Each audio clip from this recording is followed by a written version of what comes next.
रहीम, आप देख रहे हैं CNN न्यूज़ और मैं हूं सैयद आबद काज़मी। जैसा कि आपको मालूम है कि वज़ीर-ए-आज़म पाकिस्तान शहबाज शरीफ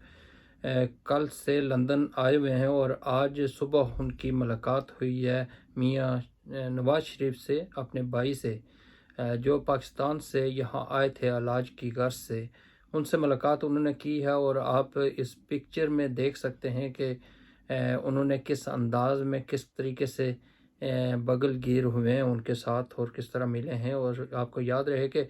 इसी भाई ने, जो अभी प्राइम मिनिस्टर है, इसी ने इनकी ज़मानत दी थी कि ये अगर वापस ना आए तो मैं यहाँ मौजूद हूँ और मेरी ज़िम्मेदारी है। और जर्नलिस्ट वहाँ, रिपोर्टर लंदन में काम कर रहे हैं। उनसे जब पूछा गया कि क्या सिचुएशन है, क्यों आए हैं, तो उन्होंने मुख्तलिफ़ किस्म की जो बयानिया होता है, जो मीडिया में दिया जाता है, वो उन्होंने बताया। लेकिन अंदर की जो सिचुएशन है, वो जो लोग होते हैं उनके साथ काम करते हैं, या ड्राइवर हैं, या इस किस्म के जो लोग होते हैं साथ, वो अंदर की खबर देते होते हैं। तो अंदर की खबर मैं आपको बताता चलूँ कि आप जब उससे मुलाकात हुई है, गपशप हुई है, हाल हवाल हुआ है, उन्होंने मुबारक दी है कि आपको प्राइम मिनिस्टर आप बन गए हैं, एज ए प्राइम मिनिस्टर आप आए हैं मेरे पास, तो आपको मुबारक हो। तो उसके बाद उन्होंने कहा, जी आपने तो ये कहा था कि मुझे पावर में आने दें, मुझे PM शिप मिल जाए तो उसके बाद सारे हालात बेहतर हो जाएंगे। तो ये बताइएगा कि क्या बेहतर हुआ? जब पासपोर्ट की मेरे की बात हुई तो वो डिप्लोमेटिक पासपोर्ट मुझे नहीं मिला, मुझे आम पासपोर्ट मिला है जिस पर मैं यहाँ से किसी और मुल्क में डायरेक्टली नहीं जा सकता। उसके अलावा मरियम नवाज शरीफ को जो पासपोर्ट था वो अभी तक अंदर ही है, वो उनको नहीं मिल सका, वो भी उम्रे पर नहीं जा सकी।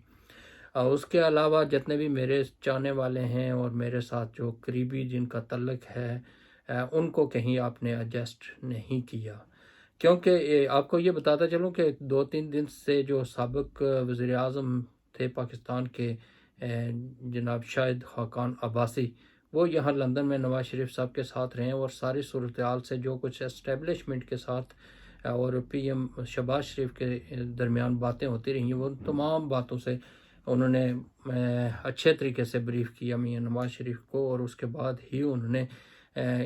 मियां शहबाज शरीफ को तलब किया कि आप यहाँ आ जाएं, और वो अपनी पूरी काबीना को लेकर यहाँ आ गए। उसमें सबसे जो बड़े फ़ैसले हैं, क्योंकि मियां नवाज शरीफ तजर्बाकार आदमी हैं, उन्होंने उनको बताया कि मसला यह है कि पहले जब मैंने नए आर्मी चीफ़ को लगाया था, तो उसके बाद कुछ अरसे बाद जब उनकी एक्सटेंशन का टाइम आया तो उसके पहले ही उन्होंने गवर्नमेंट चेंज कर ली और उस बंदे को लाया गया जो उनके कहने पर चले। तो वो बंदा वादा करके वो भी आया और ये भी आए, और उन्होंने आकर फिर एक्सटेंशन भी दी उन्होंने। और फिर उसके बाद जब एक्सटेंशन हो गई तो अभी दूसरी बार दोबारा एक्सटेंशन का टाइम आया, या तो वही उसी आदमी ने दोबारा नए बंदे को ले आया वो। अब उनका कहना यह है कि अगर दोबारा हम नए आर्मी चीफ को का ऐलान करते हैं, फ़र्ज़ किया शहबाज शरीफ प्राइम मिनिस्टर हैं, तो अगर ये ऐलान करते हैं नए आर्मी चीफ का, तो फिर इसका मकसद ये है कि नेक्स्ट हमारी गवर्नमेंट नहीं होगी। तो मियां नवाज शरीफ का ये तजर्बे की रोशनी में ये तमाम को कहना है कि आप ऐसा करें कि इलेक्शन का ऐलान जल्द अज जल्द करते हैं ताकि नवंबर तक नई गवर्नमेंट बन जाए। तो नई गवर्नमेंट वो पुर उम्मीद हैं कि इन्हीं की बनेगी। उसकी वजह यह है कि वो कहते हैं कि क्योंकि इस वक्त आर्मी के जो चीफ हैं, उनकी मजबूरी है कि वो हमारी गवर्नमेंट बनाएंगे, क्योंकि इमरान खान के ख़िलाफ़ हुए में उन्होंने किसी सूरत भी उनको, चाहे पूरा पाकिस्तान ही उनके साथ हो जाए, लेकिन उनकी गवर्नमेंट को नहीं उन्होंने आने देना। और इस चीज़ की गारंटी उनसे ले लें तो फिर हम उनके मुताबिक काम करेंगे। तो वो इलेक्शन अगर जल्दी हो जाते हैं तो ये जो मौजूदा लोग हैं जिनके पास अख्तियारात हैं, ये हमारी फुल सपोर्ट करेंगे तो इमरान खान का रास्ता रोकेंगे और वो किसी सूरत भी आगे नहीं आएगा। और 5 साल के लिए जब हम आ जाते हैं तो इनके मुताबिक हम जिस भी की भी बंदे का ऐलान करते हैं आर्मी चीफ के लिए, तो उसका हम कर देंगे। लेकिन अगले कम अज़ कम 3-4 साल हमारे अच्छे लग जाएंगे और उसके बाद हम अपनी मर्ज़ी से इस मुल्क के मुस्तकबिल का फ़ैसला कर सकते हैं। उसके लिए जो अक्सरियत राय थी, जो मियां शहबाज शरीफ साहब ने कहा है, उन्होंने कहा है कि दरअसल हमने इस्लाहात करनी है, ओवरसीज़ पाकिस्तानियों के जो वोट का मसला है उसको ख़त्म करना है, के सिलसिले में इस्लाहात करनी है, वो करनी है, फिर केसेस ख़त्म करने हैं, اور یہ ساری تقریباً انہوں نے کہا جی یہ تو ہمیں ختم کرنے میں 2-3 مہینے تو لازمی لگ ہی جائیں گے، لیکن اگر پھر جولائی اگست تک اعلان ہوتا ہے اگر الیکشن کا، تو پھر سمجھ لیں کہ یہ نومبر کا جو یہ آرمی چیف کا اعلان یہی گورنمنٹ کرے گی، یا نگران اگر گورنمنٹ آ جاتی ہے تو وہ پھر کیسے ہوگا۔ تو اس سلسلے میں کافی پریشانی کا سامنا ہے یہاں، اور آپ نے دیکھا ہوگا آپ کو پکچرز میں بھی اور میٹنگز میں بھی جو پکچرز نظر آئی ہیں یا جو ویڈیو نظر آئی ہیں ان میں پریشانی کا سما ہے۔ ہمارے لیے کافی مشکلات پیدا کرے گی کیونکہ مہنگائی اتنی زیادہ ہے۔ اگلے بجٹ میں ہم کیا کریں گے، اور اگلے آنے والے دنوں میں ظاہر ہے جب پٹرول کی قیمت اور اوپر چلی جائے گی اور باقی چیزوں پر بھی اثر پڑے گا، اور ڈالر کی اڑان جو ہے وہ کم نہیں ہو رہی، وہ تو اور بڑھتی جا رہی ہے، اور ویلیو روپے کی کم ہو رہی ہے، تو اس کا ہمیں سارا نقصان جو ہے اگلے الیکشن میں ہوگا۔ ابھی پاکستان میں کیونکہ گرمی بھی بہت زیادہ ہے اور بجلی کی لوڈ شیڈنگ بھی کافی حد تک ہو رہی ہے، جس کی وجہ سے لوگ کافی پریشانی کا لوگوں کو سامنا ہے، پینے کے پانی کی پرابلم آ رہی ہے، اور اس قسم کی چیزیں جو ہیں وہ ان کے خلاف جا رہی ہیں۔ تو اس وجہ سے زیادہ کوشش یہی ہے کہ جو کچھ ہوا اور جو کچھ آرمی چاہ رہی ہے یا اس کے مطابق شہباز شریف چاہ رہے ہیں، تو وہ میاں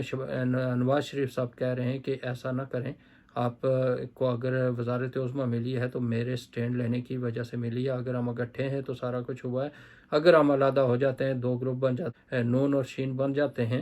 تو پھر یہ ہوگا کہ مسلم لیگ کبھی بھی اقتدار میں نہیں آئے گی۔ اور دوسرا یہ ہے کہ اسٹیبلشمنٹ کی ہمیشہ یہ کوشش ہوتی ہے کہ ایک بندہ پاور میں نہ آئے۔ ابھی اگر جس طرح عمران خان صاحب پاور میں آ گئے ہیں تو ان کی کوشش ہوگی کہ ان سے بھی توڑ کر کچھ بندے علیحدہ گروپ بنائے جائیں تاکہ ایک بندہ پاور میں نہ آئے، 2-3 اگر مل کر کچھ بناتے ہیں تو ہم ان کو قابو کر سکتے ہیں۔ تو اس قسم کی چیزیں جو ہیں وہ میاں شہباز شریف نہیں مان رہے، وہ کہتے ہیں جی کچھ عرصہ مجھے پرائم منسٹر رہنے دیں، جبکہ نواز شریف صاحب کہہ رہے ہیں کہ نہیں، جلدی الیکشن کروائیں، اگر کامیابی چاہیے، اگر بالکل پیچھے چلے جانا ہے اور 5-6 سال تو پھر آپ رہیں 1.5 سال لگا لیں، لیکن یہ ہے کہ آگے پھر بھول جائیں کہ ہماری گورنمنٹ آگے آئے گی، کیونکہ ایک یہی طریقہ ہے ان کے پاس، اور یہ کہہ رہے ہیں کہ ہمارے پاس یہی چانس ہے کہ اسی ٹائم میں یعنی نومبر سے پہلے ہم دوبارہ جو کچھ منوانا چاہیں اسٹیبلشمنٹ سے وہ منوا کر ہم آگے آ سکتے ہیں۔ تو اگر نومبر کے بعد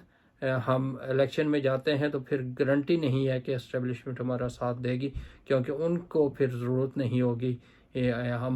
ہمیں ضرورت ہوگی ان کی، اور ابھی یہ ہے کہ نومبر سے پہلے ان کو ضرورت ہے ہماری، اس وجہ سے وہ ہمارے مطابق کام کریں گے۔ تو دیکھیں، ایک دن رہتا ہے کل کیا فیصلے ہوتے ہیں، اور پھر باقاعدہ طور پر میاں نواز شریف خود پریس کانفرنس کریں گے، اس کے ذریعے آگاہ کریں گے کہ کیا فیصلے کرنے ہیں۔ ادھر دوسرا جو اسٹیبلشمنٹ کے خلاف لوگ بول رہے ہیں یا جو بھی ہو رہا ہے وہ بھی آپ کے سامنے ہے۔ یہاں لندن میں بہت بڑا پروٹیسٹ ہوا ہے، پی ٹی آئی کے جتنے بھی ورکر ہیں وہ پورے برطانیہ سے وہاں اکٹھے ہوئے ہیں، کافی تعداد میں اکٹھے ہوئے ہیں، اور انہوں نے وہاں نعرے بازی کیا، اور اسی وجہ سے میاں نواز شریف نے یہ فیصلہ کیا ہے کہ اپنے بھائی سے ملنے کے لیے، پرائم منسٹر سے ملنے کے لیے اسحاق ڈار کا گھر، کیونکہ شہر سے باہر ہے، دور ہے، وہاں ملاقات کرتے ہیں، اور وہاں ملاقات کی ہے۔ اس کے علاوہ باقی جو میٹنگز ہیں اس میں بھی انہوں نے یہ کہا ہے کہ ہم نے علیحدہ جو ملاقات کرنی ہے، جو ٹیلی فون بند کر کے بھی ساتھ نہیں لانے، وہ باہر جمع کریں، اور پھر ہم نے ملاقات کرنی ہے، کیونکہ جو نئی ٹیکنالوجی اگر ٹیلی فون بند ہوتا ہے تو اس میں بھی ریکارڈنگ اس کے ذریعے بھی جا سکتی ہے۔ تو اس قسم کی چیزیں ہیں جو علیحدہ کی جا رہی ہیں، اور میں آپ کو بتاتا چلوں کہ یہ چیزیں اسی طرح جس طرح وہ باتیں کرتے ہیں یا جو باتیں کرتے ہیں من وہ نہیں آتی، وہ جب گاڑی میں بیٹھتے ہیں یا کہیں اپنے ورکر سے بات کرتے ہیں تو پھر وہ تو سے ہمیں معلومات مل جاتی ہیں کہ ٹھیک ہے جی جو کچھ ہوا یہ ہوا، اور اس سے پھر یہ جو کچھ ہمیں پتہ چلتا ہے، ہماری کوشش ہوتی ہے کہ ہم آپ لوگوں کو آگاہی دیتے رہیں اور بتاتے رہے ہیں آپ کو۔ اسی کے ساتھ اجازت دیجیے، انشاءاللہ اور کوئی انفارمیشن ہوئی یا کوئی اہم بات ہوئی تو آپ سے لازمی شیئر کی جائے گی۔ اس وقت تک کے لیے اجازت دیجیے۔